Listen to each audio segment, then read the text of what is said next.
So, what happens when a nation's entire culture becomes a battlefield? I mean, a literal battle for its soul, for its future.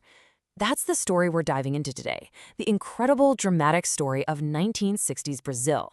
This was a time when art, songs, films, plays became the weapon of choice in a fight between explosive creativity and the iron fist of a military government. My people now walk sideways and look at the ground. Just let that sink in. These are lyrics from the legendary musician Chico Buarque, and they perfectly capture this feeling of fear, of oppression that blanketed the country. So, how did it get to that point? What happened to make people so afraid they couldn't even walk straight? Well, to get it, we've got to rewind to the start of the decade.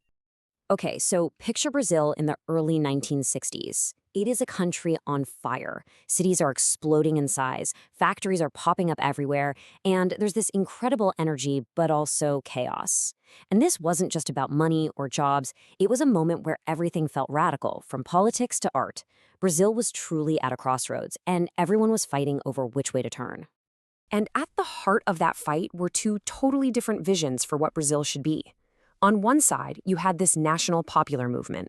The whole idea was to create art that was truly Brazilian, that connected with everyday people, students, workers, farmers. It was political, it was leftist, and it was all about telling Brazil's real story. And on the other side, you had the growing influence of the American way of life. Mass media, consumer culture, and more traditional values, a lot of it imported straight from the US. Now, the engine room for that national popular movement was something called the Centros Populares de Cultura, or CPCs. And listen, these were not your local art clubs. These were hubs of cultural revolution.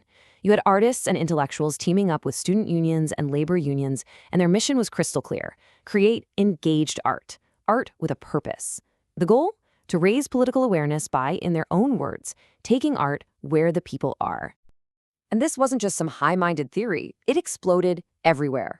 You saw it in movies with the Cinema Novo movement. They called it an aesthetics of hunger. Raw, gritty films showing what life was really like in the countryside. No sugarcoating. Theater groups left the fancy stages and started performing in public squares and on factory floors. And music. Well, music became one of the most powerful tools for political discussion. See, the whole point was to make sure that watching a movie or listening to a song wasn't just passive entertainment. It was a political commitment. But, a fire like that can't burn forever without pushback. The country was becoming more and more polarized. And on March 31st, 1964, everything came to a screeching halt. A civil military coup d'etat took power, and just like that, nearly 20 years of democracy in Brazil were over. And it all happened so fast. You see, the democracy that started back in 1945 had created the space for all these new voices and movements. But as those voices got louder in the early 60s, the old guard, the country's elite, got nervous. And instead of figuring out these conflicts politically, they decided to use force. By April 1st, 1964, a new authoritarian regime was calling the shots. So what happens next is, well, it's one of the weirdest, most contradictory periods you can imagine. For the next few years, you have this brutal, repressive military state trying to coexist with a cultural scene that was just as defiant as ever. It was an impossible situation, really. And here's the paradox right there. On one hand, you have the state. It's authoritarian, it's repressive. They're using these things called institutional acts to basically fire anyone they don't like and crush any opposition. But then you look at the world of culture, at the music, the films, the theater, and progressive, critical ideas are still ruling the day. The regime wanted to break that link between art and politics, but for the artists, that link was now their main weapon of resistance.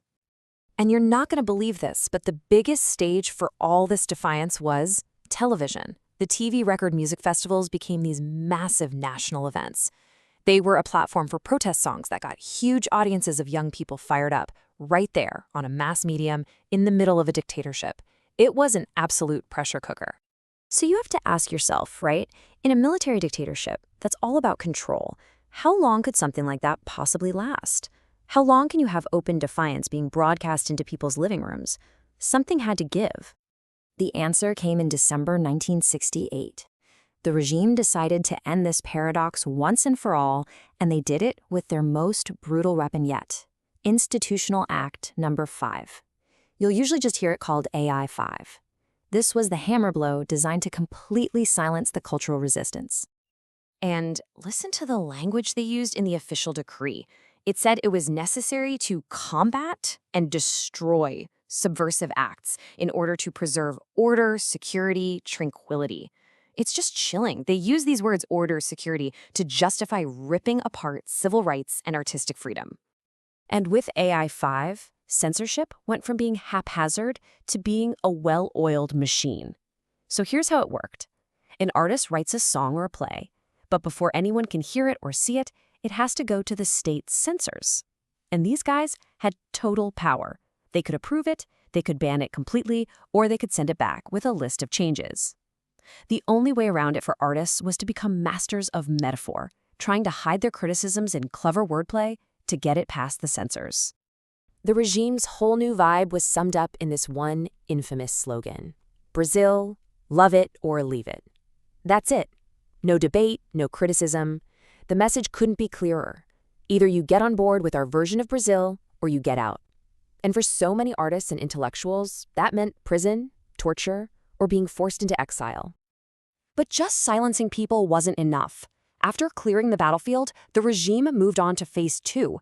They started this huge new project: to use the power of television to build a whole new mass culture from the ground up, one that would actually support their rule. And this is absolutely crucial to understand. While the dictatorship hated critical newspapers and protest art, it looked at TV differently. They didn't see it as a threat.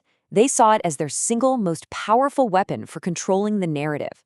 They poured money into building a national television network that could beam their message directly into every single home in the country. And their strategy was really smart, in a way. The big national news show, Jornal Nacional, was basically created to be the government's official spokesperson every night. For younger people, they pushed these upbeat, fun music shows like Jovem Guarda that were totally apolitical and all about fashion and consumerism. And for everyone else, there were tons of telenovelas and variety shows, easy, distracting entertainment that reinforced traditional values without anyone really noticing. The regime's key partner in all of this was a network called Rede Globo. It was founded in 1965, right after the coup, and it just exploded. It quickly became the biggest network in the country and pretty much the semi-official voice of the military regime. It was the perfect alliance of state power and media power. And so that was it. The battle that started with so much passion and fire in the early 60s was over. The dream of a politically engaged art that spoke for the people was replaced by a state-controlled culture of entertainment. On the cultural battlefield, there was a clear and decisive winner. The story of 1960s Brazil is such a powerful and kind of scary reminder of how deeply culture and power are connected. And it leaves us with a question that's just as important today as it was back then. When the media and the state become partners, who is left to tell the real story?